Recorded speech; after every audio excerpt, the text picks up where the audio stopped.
Hello, my friend. This was a very highly requested video because CoverGirl is now cruelty-free according to Leaping Bunny, and a lot of the cruelty-free consumers that watch my channel are really excited to try some CoverGirl products, and I thought I would put this together for you to give you kind of a rundown of like the best and the worst of the CoverGirl that I've tried recently. So if that sounds interesting to you, hang tight. We're getting into it right now. I do want to mention that all of these products were sent to me in PR from CoverGirl, but as you know, that doesn't make any difference to me. What matters to me is you buying things that you enjoy and me giving you good information so you can make those choices. If I don't get PR from them anymore, that's perfectly fine with me. Thankfully, even though some of my past reviews of CoverGirl since I've been getting PR have not been glowing, they're still sending me PR. So it is what it is. I'm going to tell you what you need to know so you can make the best decision for you. Let me just clarify what cruelty-free means to CoverGirl, and then you can decide whether that means cruelty-free to you. So they are Leaping Bunny Certified, which means that they have done like background check kinds of things with their products, meaning that their ingredients aren't sourced from places that test on animals. They don't sell in places that require animal testing. They don't do animal testing themselves, among other things. I will link the Cruelty-free International website, which is the one that the people that do Leaping Bunny, I will link their website down below in case you're curious what their qualifications are. Now, some people still do not consider CoverGirl cruelty-free the same way that people don't consider Too Faced cruelty-free. Hello, editing Jen here. As I was watching this, I realized I didn't explain this very well, so I'm going to try again.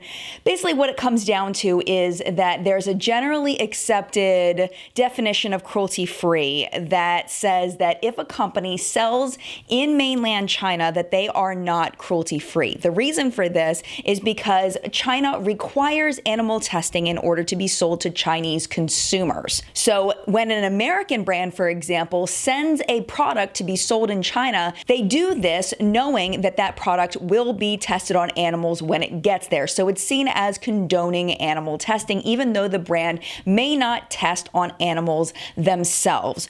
So in the case of CoverGirl, CoverGirl is not selling in China, so therefore they can be considered cruelty-free by Leaping Bunny. But their parent company, Coty, does sell some products in China. Those products are tested on animals in China. Therefore, Coty is generally accepted as not a cruelty-free brand. There are other brands that fall under this exact same situation. So for example, Hourglass, Dermalogica, Murad, and Ren are all owned by Unilever, who Unilever sells in China, but those brands do not. Same thing with IT Cosmetics, NYX, and Urban Decay, which are owned by L'Oreal, Too Faced, Becca, and Smashbox owned by Estee Lauder, Tarte owned by Cozy, Bare Minerals and Buxom owned by Shiseido, and Fenty, Marc Jacobs, and Kat Von D owned by LVMH and Kendo. None of these brands test on animals and none of them sell in China, but their parent companies do sell in China. Just because I want to go a little bit deeper on this and because I think you might find it interesting, there are some brands that do not test on animals in the United States, but they do sell in China. Those brands include Lancome, Giorgio Armani Beauty, YSL, Kiehl's, Shu Uemura, Bobbi Brown, Clinique, GlamGlow, La Mer, MAC, Tom Ford, Rimmel, Clé de Peau, Laura Mercier, NARS, Benefit, Fresh, Guerlain, and Makeup Forever. So if there was nowhere else in the world where there was testing required on importing products, all of those brands would be considered cruelty-free. All right, hopefully that makes sense. Now back to the video. Some people say that because Coty is not cruelty-free, CoverGirl underneath them is not cruelty-free, but some people will say yes, they are. So it's up to you whether you think they're cruelty-free or not. Another thing that's really confusing to some people is the difference between cruelty-free and vegan. Vegan means that there are no animal products used. Cruelty-free means not tested on animals. So an animal can actually be harmed, like a bug, and still be cruelty-free. So some of these products may contain things like beeswax, they may contain carmine, and that means that they are not vegan, but they can still be cruelty-free. The last thing I wanted to mention about Cruelty-free and CoverGirl is that CoverGirl does say that all of the products that are currently on shelves are cruelty-free. I know there's been some questions about the Olay and CoverGirl mixes, but if they have the CoverGirl name on them, then they should be Leaping Bunny certified. So even though Olay is a brand, supposedly is not cruelty-free, anything with the CoverGirl name on it has to be cruelty-free, or else Leaping Bunny will not certify them. So that's what we've got to say about that. And now on to the worst product that I've tried from CoverGirl recently. So in true favorites and fails countdown format, we're going to start with number 10, which is the Vitalist Glow Luminizing Lotion. When I first got this, I really, really liked it a lot. I actually compared it to my Cover FX primer, and it gives a really nice luminized look to the skin, even under foundation, as long as it isn't a super matte foundation. But what's happening with this is the product is breaking up, where it's separating the color from the oil, and it's just kind of gross, and I don't like that it's separating. So one thing that you really want to do if you do get this is don't forget to shake it before you squeeze it out to kind of get the product to remix. Also, I've noticed that under some foundations, it is making my foundation break up, which I don't like. So this may be something you might want to use on its own, but under foundation, it seems to not be as good as I once thought it was. So unfortunately, this one has been bumped down to number 10. Number 9 is so bad that I don't have any anymore. It's their liquid lipstick formula. I did not like that formula at all. It felt heavy on my lips. It was uncomfortable. The darker shades were super patchy. Didn't like them. I did pass them on to friends of mine who are enjoying them. I personally did not like them at all. The color selection was really good, but it was more the formula, the drying, the heaviness of them, the way that they wear down during the day, just really just bleh. Did not like those at all. Here's a picture, but I don't have any anymore. I got rid of them all. They were not good. Number 8 is the eyeliner. Now these are liquid eyeliners. They do come, I believe, in 4 shades. One thing that's really important with these is to shake them. If you don't shake them, they come out really, really liquidy. They come out really liquidy, especially the one that has glitter in it will come out super weird. So you want to make sure you shake it up. The other thing about it that I don't like as much is that the product sometimes is a little bit patchy to go on, especially as they're getting older. They're getting more, they're not mixing as well, kind of like the number 10 product. They're not quite mixing as well, but what I do really love about this is the brush. The brush, or the whatever you call it, I guess it's a brush in here. It's very fine and it bends really nicely to the lid, so it applies a nice even line as long as you keep your hand steady. It applies a beautiful line. You can do a really nice wing with these. It's just a really, really good product as far as that, but you do have to kind of layer it on, especially as the product ages. So that's why this one's lower down, because I feel like it's not aging great, but it is a pretty good product overall. Next is an eyeshadow palette that I've recently tried. This one is the True Naked Chocoholic palette. This was just okay for me. When I look for an eyeshadow palette, what I'm really looking for is how easy is it to use? Are the eyeshadows difficult to work with when I'm trying to apply them? Because I don't have time to sit there and blend my eyeshadow for 15 minutes. I want the eyeshadows to go on. I want them to go on easily. I want them to blend together, and I don't want to have to fight with the eyeshadow palette. This one I felt like I had to fight with a little bit. It's a little bit exhausting to fight with it, trying to get the colors not to muddy together. And that's the big thing, problem I have with this, is that the colors do tend to muddy together. I like the shimmer formula better than the matte formula. I feel like it's a little easier to work with, but the mattes were just so difficult. I felt like I just had a brown muddy mess on my eyes, and it just wasn't cute. Lasting power was okay, but I really didn't like the look that I tried. I think I've used this 2 or 3 times, and I think I've used it twice, and both times I really didn't like the looks, the way that they were muddying together, and I just found it difficult to work with. So this one is if you've got a lot of skill, you might be able to get some good looks out of it, but for me, it's a no. Now, in contrast to the other liquid lipsticks, these are ones I actually really liked. These are the CoverGirl Queen Major Shade Liquid Lipsticks. These are much more comfortable. They are more opaque than the other formula of liquid lipstick. And I feel like sometimes that if we're, as a woman who is not a woman of color, that it's sometimes like, okay, if it says Queen on it, it's not meant for me. And I don't think that that's always true. I think that just because something is targeted toward people of color doesn't mean that people who who are not of color can't use them. And I think the CoverGirl Queen line is a perfect example of that. It's a really nice formula. Is it my favorite formula of all time? No, because it's not the most comfortable formula ever. But it is good, it is nice, and I do like it. I do want to mention the scent of it. It's got like a mild, like cherry, alcohol-y, like weird scent to it. So if you don't like that, you won't like these. But overall, I do like them, and I do think that they're worth the price.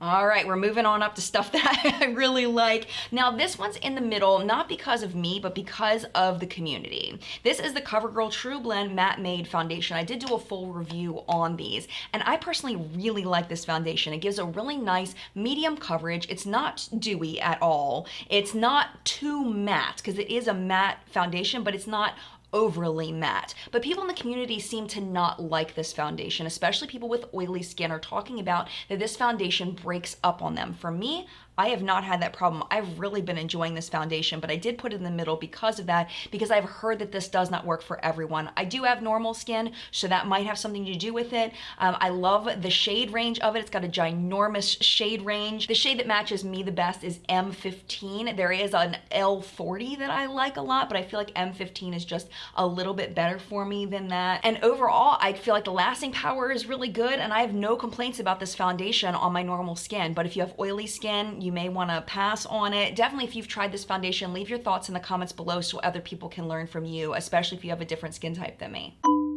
Next up is the Brow Pencil. Now this is similar to the Anastasia Brow Wiz in the format of it. Pretty much every major brand has a roll-up pencil like this.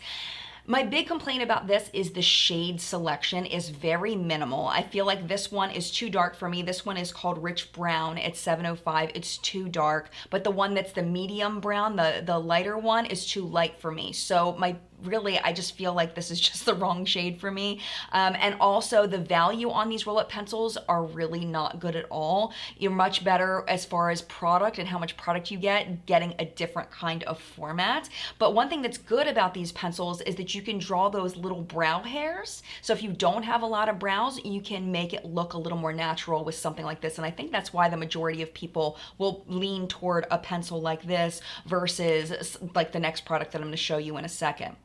It does have a spoolie on the end that works very, very well. Overall, I do like this brow pencil. I don't like it as much as my Benefit, as much as my Anastasia. I don't like it as much as those, but it still is really good. And again, biggest complaint is the shade range of it. It just doesn't match me very well. So if it does match you, then this might be a huge win for you. But for me personally, it gets bumped down a little bit because of that. Now, the brow product that I like better than that is this one. This is their brow pomade. This is the shade that I like the best. This one is in 715. I don't think it says the actual shade on it, but it's really, really nice. And the reason why I like it is I feel like it fills in my brows very nicely. I like the shade much better on this. I feel like it looks good. It's got a little brush in the tip of it here, which is nice. You can pop this into the top and use this kind of like a handle here and put that on, which is really nice if you're having trouble with your grip for whatever reason. It's nice to be able to hold on to that to do brows. The only thing is if you put too much pressure on it, it can pop off. So, and some of them seem to pop off easier than others. I don't know why. It's something in manufacturing, I guess.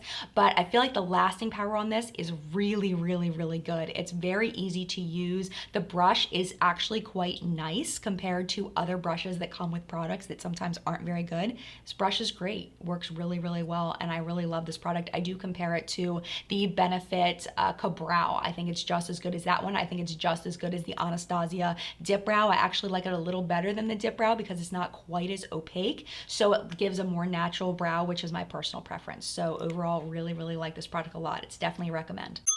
The next two are actually tied for my favorite products, and I actually just recently started trying the lipsticks, and they were sent while I was on my long road trip, and it said on the box open by July 27th or something like that. And I let CoverGirl know I wasn't gonna be home. They decided to send them anyway, and then when I got home, I did my PR unboxing. Nobody really, well, not nobody, but a lot of people didn't really seem interested in me doing the swatches of all of the shades because they sent me a ton of shades, so I just didn't use them for a while. And the other day, I guess it was maybe a week or two ago, I opened them up and I was like, Oh my gosh, like nobody's talking about these. These things are amazing. I am wearing one on my lips today. This one is called Romance. It's a mauve shade. It's this guy right here. These are so incredibly comfortable. They feel really good. Lasting power is good. It's not great. It's a lipstick. It's not a liquid lipstick, so it's not gonna last all day. But the comfort of them, they're so stinking comfortable. They're so creamy to go on. They're so opaque. I've used the darker colors. I've used the matte formula. I've used the what is this called? The cream formula. Let me show you this shimmer one. Hold on a second, I gotta get this one. This guy is so fun. He's a number 500 metallic. Oh my gosh. Okay, it looks like this, but let me do a swatch for you. Look at that. How fun is that to layer onto your lips going out at night, something like that? Oh my gosh, so fun. And the big thing is the comfort level of these. The shade range is pretty good. I do wish that they had more browns because I'm a 90s brown kind of chick. I really like brown lipsticks. So I wish that they had more browns in the range, but that's really my only complaint. The other day in What's Up in Makeup, I used one of these and I got so many compliments on my lipstick. It's this one here. It's called Stop the Press and it's number 540 and it's this metallic violet purple and it's just really, really fun. It's not over the top metallic like holy moly, here comes the metal queen. It's just like more of a subtle metallic. It's definitely metallic, but it's not like something crazy looking, which I personally really appreciate because that's not me, but I feel like I can get away with this, which I personally am very, very excited about. So these are a definite recommend. The last thing I wanted to mention about these is they do have a soft vanilla scent, but they're not overpowering. They definitely don't smell makeup-y at all. They smell good to me, and they feel like a high-end lipstick to me. I was shocked. Did not expect that out of these, but definitely recommend. These are really great. And then the number one is what is on my eyes today. This is the only eyeshadow palette I used on my eyes. This is the True Naked Sunsets palette. This palette is super fab. Again, completely shocked because I do not, on the whole, like drugstore eyeshadows. I just don't. They don't perform well. They're not easy to use. They take me forever to get my eyeshadow to look good. This is effortless. Like it probably took me, I'm not kidding, 5 minutes to do the eye look on my eyes today. Is it anything complicated? No, but with some drugstore eyeshadows and even some high-end eyeshadows, it would take me a lot longer than 5 minutes to do the look that's on my eyes right now. I am wearing, let me tell you what shades I used. On my lid, I used this shade, which is the one that's kind of more on the brow bone. I used this shade to define, and on my lid, I have this shade right here. On my lower lash line, I have this shade and then this shade, because I wanted to use as many as I could so that you could see as many shades as possible. And just the performance of this is fantastic. Lasting power is great. And I was really, really shocked because I had low expectations and I was like, girl, go CoverGirl. You done good on this one. This one's a good one. Well done. So that is it for my CoverGirl favorites and fails video. I hope that you found it helpful. I will list my other CoverGirl reviews down below as well. Those are a lot more thorough. They're a lot more in depth. If you're curious about ingredients or if you want to see swatches, all of that is in those videos. Those are like, one of them's like 40 minutes long. There's so much information. I want to thank you so much for watching this video. If you're not already subscribed, definitely make sure you hit the subscribe button before you go. If you enjoy my channel, if you enjoy my review style, it'd be awesome to have you as part of the collective brain of makeup awesomeness. And speaking of the collective brain, it is now your turn to comment down below. What do you think of these products? What do you think of other CoverGirl products that you've tried? What do you recommend? What do you absolutely not recommend? And if you think it has something to do with like your skin type, your skin tone, why you like or don't like something, make sure you mention that so people can learn from you in the comments. Thank you again for watching. Mad love to you, and I will see you in a video very, very soon. Bye.